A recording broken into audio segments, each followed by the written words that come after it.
I appreciate you tuning into this devotion today.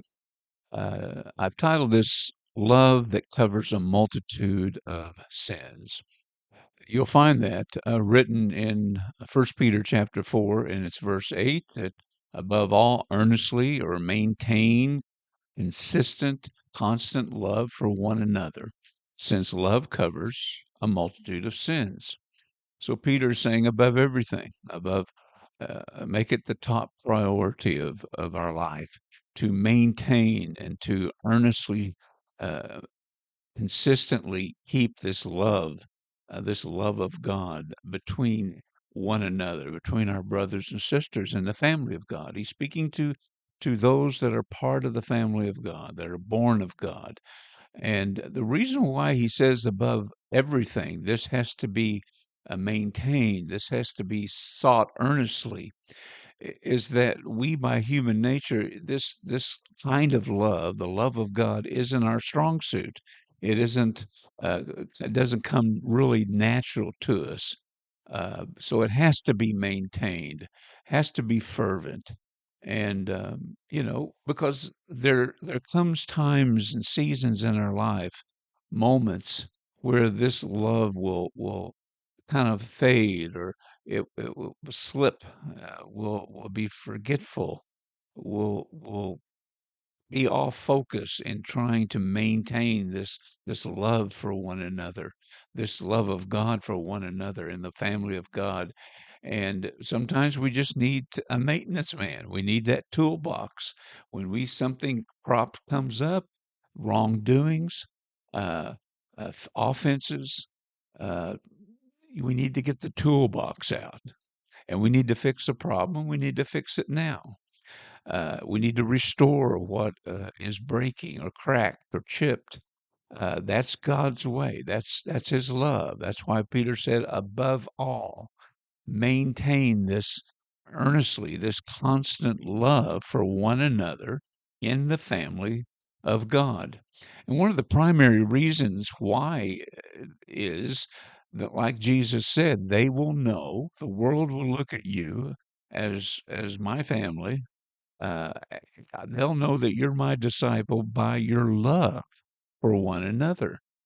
And then the secondary reason, I think, is this: why we need to constantly and earnestly maintain this love for one another in the family of God, and why it needs maintenance at times, is that none of us are perfect, or there wouldn't be a multitude of sins.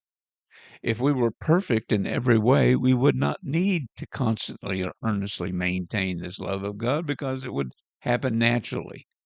But we're not perfect in the family of God. So we need this fervent love of God continuously, uh, a major part of our daily life, to hide and to veil all the multitude of wrongdoings that's happening in the family of God. You know, when Peter writes this, that this fervent love, this earnest love for one another in the family of God, since that love covers a multitude of sins, the word for cover here has a very interesting meaning. It means to hide and to conceal and to uh, keep secret and hidden. Keep it between you and the person that has offended you, and uh, that has done you wrong, or at least, and even pray for them, seek pardon for them from God.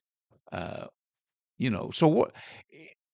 The love of God, the opposite of the love of God that covers a multitude of wrongdoing, covers a multitude of sins.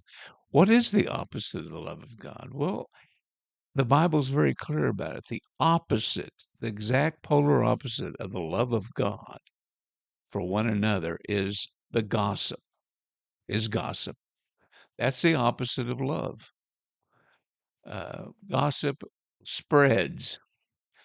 Gossip uh,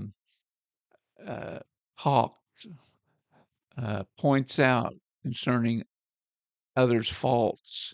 It's complaining. Jesus made it 40 days without food in the wilderness, but the children of Israel couldn't make it 3 days by the time they were delivered miraculously from Egypt.